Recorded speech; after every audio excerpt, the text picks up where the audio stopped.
Bonsoir, peuple congolais, partout dont vous êtes. 5 minutes de travail et 5 minutes de raisonnement, dont je devrais dire. Je m'aimerais intervenir plus vite que possible à propos du retour de M. Félix Tshisekedi, y compris M. Kamere. Nous avons vu comment est-ce que la population sont allées l'accueillir. Ça, au moins, aucune personne ne peut nier. Il faut accepter quand même s'il y a plusieurs personnes à l'accueil de ces deux messieurs. Je crois que ça fait montrer que le peuple congolais veut un changement dans notre pays. Il veut l'altérance dans notre nation. Alors, je me suis raisonné, est-ce que vraiment ces gens pensent de la population qui souffre? Je me suis arrivé avec mes recherches. Socrate, dans l'ancien temps, disait que la politique est la force du mensonge.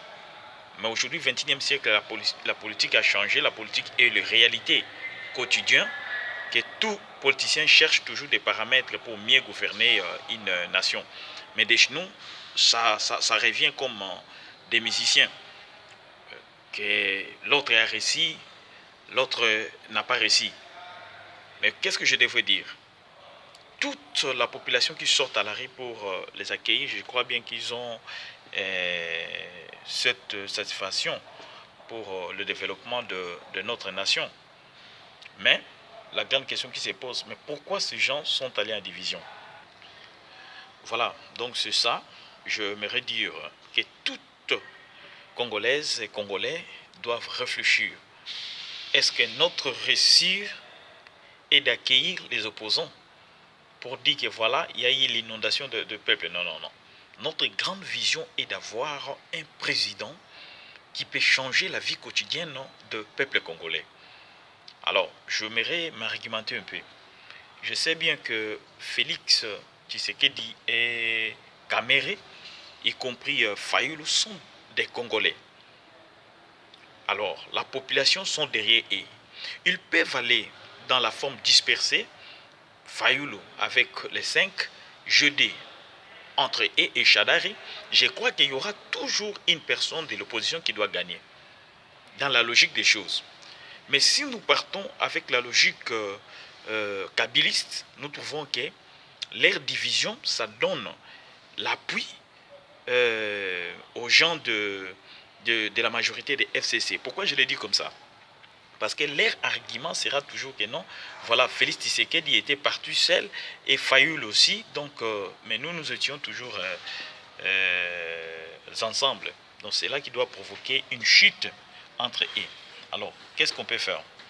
On peut voir le projet des sociétés du peuple congolais et nous devons voir aussi les bénéfices du peuple congolais. Qu'est-ce que le peuple congolais fait? Donc avec mes propres analyses, j'aimerais dire que c'est très difficile que Fayoul se rencontre encore dans le même chemin avec Félix Tshisekedi. Parce qu'ils ont déjà décidé, chacun doit faire ce démarche. Mais il y a une chose que je peux proposer. Si les gens ne prennent pas ça au sérieux aujourd'hui, je sais bien que demain, ils prendront ça au sérieux. Alors, si les deux peuvent arriver dans cette proposition que je dis, qu'est-ce qu'on peut faire? Ils se sont séparés. Mais c'est encore possible qu'ils deviennent encore solides par les idées. Qu'est-ce qu'on peut dire? On peut adopter une prise de solution. Si Félix Tshisekedi et Kamere disent que non, voilà, nous allons aux élections, l'autre doit dire que non, sans machine à voter, et l'autre peut dire qu'il faudra qu'il y ait l'éclaircissement au fichier électoral. Donc, c'est-à-dire, les deux doivent arriver dans une situation commune, de ne pas aller aux élections avec cette machine et avec des fichiers trichés. Cela doit faire quoi? Cela doit le réunir encore ensemble par les idées.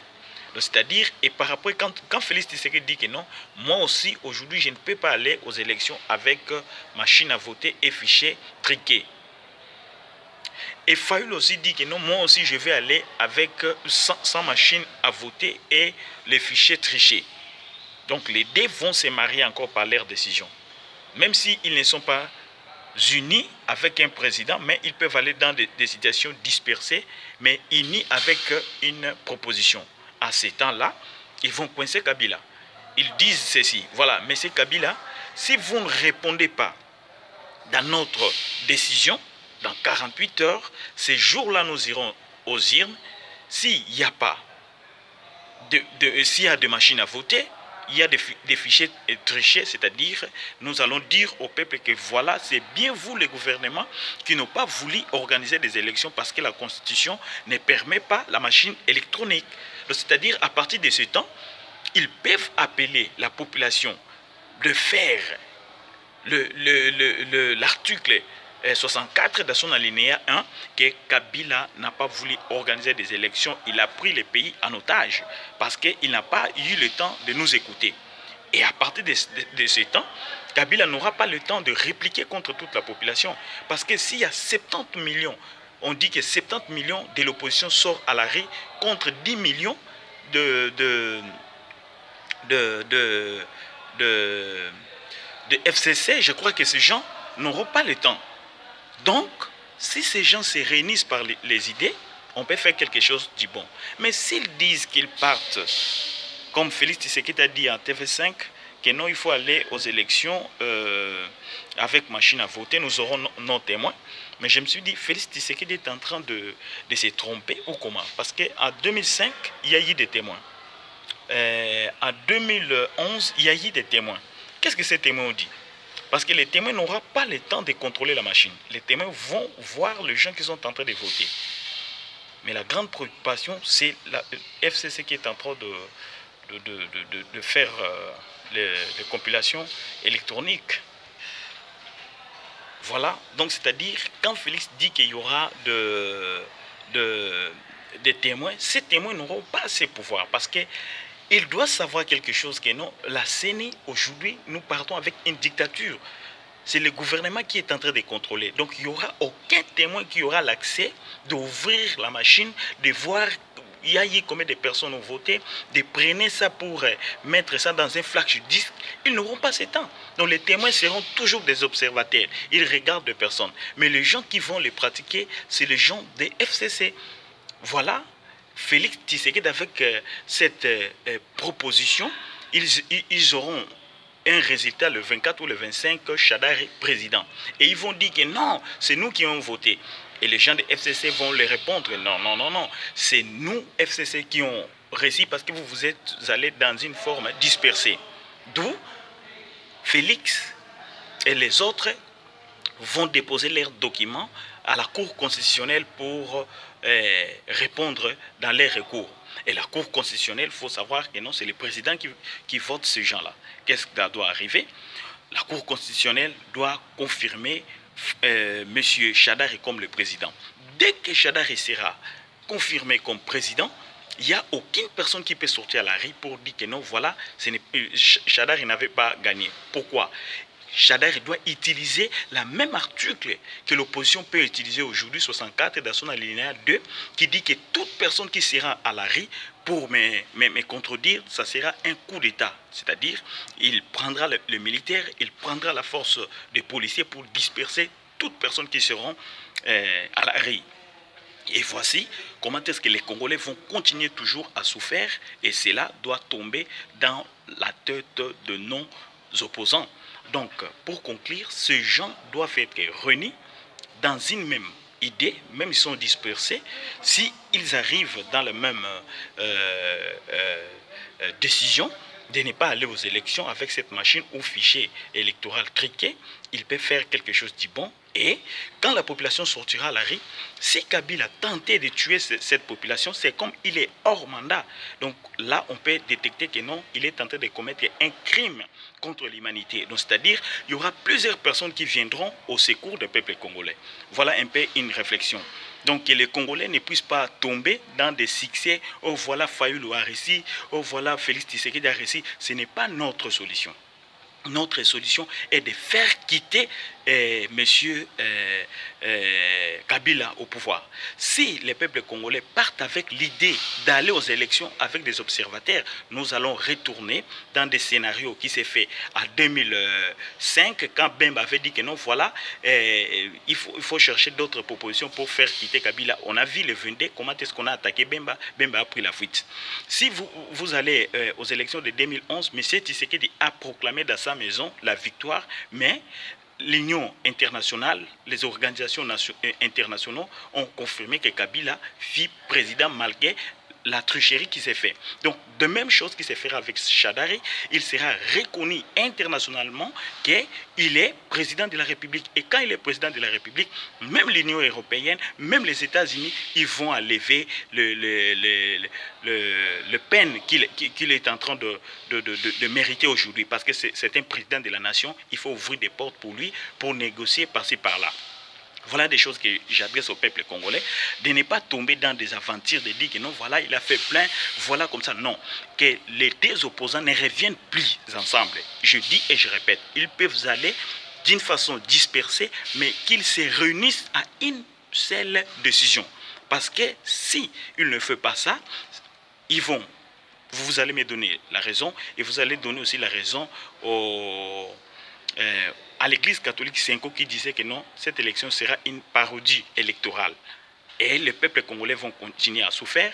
Il faut savoir que Chadar entrera, il doit changer la forme électorale qui doit se passer toujours avec les députés. Et ça sera très catastrophique. Parce que les gens voient que les tricheries doivent se faire tout simplement au présidentiel. Non, il y aura des tricheries des députés. Parce que l'FCC a besoin de plusieurs députés au Parlement pour le faciliter à changer les articles facilement, la Constitution facilement. Que le peuple congolais ait cette conscience d'éviter les divisions, d'éviter des analyses qui en profitent dans un parti politique, de revenir à la raison, que tous les deux leaders Fayulu, y compris Félix Tshisekedi, ils n'ont plus besoin de venir dans le même camp dirigé par une personne, mais qu'ils se marient à une décision commune qui peut faire l'échec au FCC. S'il ne faisait pas ça, Félix Tshisekedi continue toujours avec ses propositions. Vous y trouverez que non, FCC doit gagner. Janvier, Chadar sera le président et il n'y aura aucune personne qui peut venir. Et à quelque temps, Kabila reviendra. Et tout cela doit tomber dans la tête de nos politiciens opposants. Et pour cela, je vous dis que non, l'opposition d'aujourd'hui, ce sont des gens qui cherchent leur vie. L'opposition d'aujourd'hui, ce sont des gens qui sont très faibles. Parce que là, Kabila a dit que non, Ramazani. Ramazani est entré. Il y a plusieurs gens qui sont faibles. Mais ils ont accepté, ils sont forts, que Ramazani. Mais ils ont accepté Shadari. Qu'est-ce qui manque? Que ces gens sont allés diviser, mais qu'ils se marient dans cette décision, dans cette proposition que je dis. Je sais bien que si il appliquait ça, il y aura un changement. Si il n'appliquait pas ça, qu'il parte pour que Fayulu, selon Félix Tshisekedi, dit que non, tous les gens de Fayulu ne vont pas les voter, venez m'appuyer. Oui, on peut l'appuyer, mais quand il sera en échec, l'IDPS, c'est la lutte contre nos violences. Est-ce que l'IDPS doit prendre les armes pour lutter contre FCC? Non. Donc, c'est-à-dire, on va laisser Shadari pour continuer au pouvoir et le peuple congolais continuera toujours à souffrir et à quelque temps, et ils peuvent faire d'autres négociations pour avoir des boulots, mais 85% de la population continuera toujours à la pauvreté. Donc, pour la conclusion, les deux gens se réunissent à une décision commune pour faire échec à Shadari. Si il ne fait pas ça, nous allons retourner à la situation de 2005 et 2011 et ça sera très très compliqué. Merci à vous qui m'ont suivi, mais soyons toujours optimistes. X est égal à 20 et quelques jours. Si ces gens ne font pas bien, nous serons des esclaves et nous allons continuer toujours à souffrir. Merci, que le bon Dieu bénisse la République démocratique du Congo.